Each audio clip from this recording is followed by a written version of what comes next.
ایک اگلا سوال ہے کہ کیا چیزوں کو کم ہونا جنات کی وجہ سے بھی ہو سکتا ہے؟ ناظر خان یہ باسم سے پوچھتے ہیں۔ ہاں، اس میں کوئی شک نہیں ہے کہ یہ جو چوری ہوتی ہے اور چوری کے سلسلے میں ہم لوگ یعنی کوشش کرتے ہیں کہ بھئی کس نے چوری کیا ہے، تو اکثر چور تو پکڑے جاتے ہیں لیکن بعد وقت چور نہیں پکڑے جاتے ہیں۔ تو اب ایسے موقع پر جہاں عقل کام نہیں کرتی ہے وہاں پر انسان اس بات کی کوشش کرتا ہے کہ یہ چیزیں جو کم ہو گئی، چوری ہو گئی، کہیں یہ جنات کی تو حرکت نہیں ہو سکتی ہے۔ اکثر جنات کی حرکت نہیں ہوتی، کبھی کبھی ہوتی ہے۔ اصل میں اس سلسلے میں کئی واقعات نبی کریم صلی اللہ علیہ وسلم کے زمانے میں بھی پیش آئے ہیں۔ حضرت ابو اسید ساعدی رضی اللہ عنہ کے پھل فروٹ جو ہے وہ کم ہو جایا کرتے تھے اور پریشان ہوتے تھے بیچارے۔ ایک تو غریب تھے، چھوٹی موٹی تجارت تھی، مارکیٹ میں پھلوں کو لے کے جانا اور بیچنا۔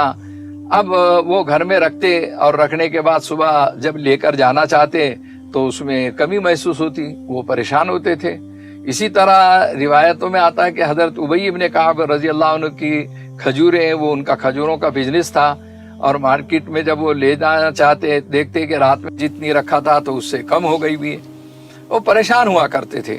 کئی دن جب ایسا کام ہو جاتا ہے، گھر میں آدمی تحقیق کر لیتا ہے، سمجھاتا ہے، پوچھتا ہے، اور اس کے بعد جب کوئی جواب نہیں ملتا ہے اور وہ پریشانی اپنی کہیں جا کر نقل کرنا چاہتا ہے، تو ان کے لیے رحمت عالم محمد رسول اللہ صلی اللہ علیہ وسلم کی ذات اقدس ایسی تھی کہ آپ صلی اللہ علیہ وسلم صحابہ کے درمیان میں چھوٹی چھوٹی باتوں کا جواب بھی دیا کرتے تھے۔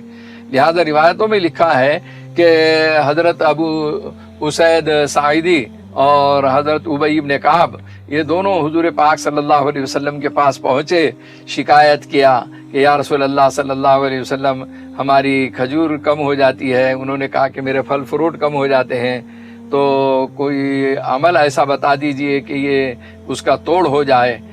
اور انہوں نے اس وقت یہ سوال کیا کہ کہیں یہ جنات کی وجہ سے تو نہیں ہے؟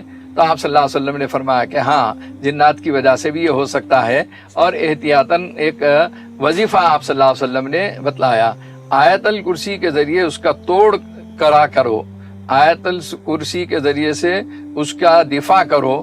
اس طریقے سے اللہ کے رسول صلی اللہ علیہ وسلم نے ایک طریقہ کار بتایا اور وہ اس کا حصار کر لیتے تھے، اور بعد میں انہوں نے فرمایا کہ الحمدللہ اس سے ہم کو فائدہ ہوا ہے۔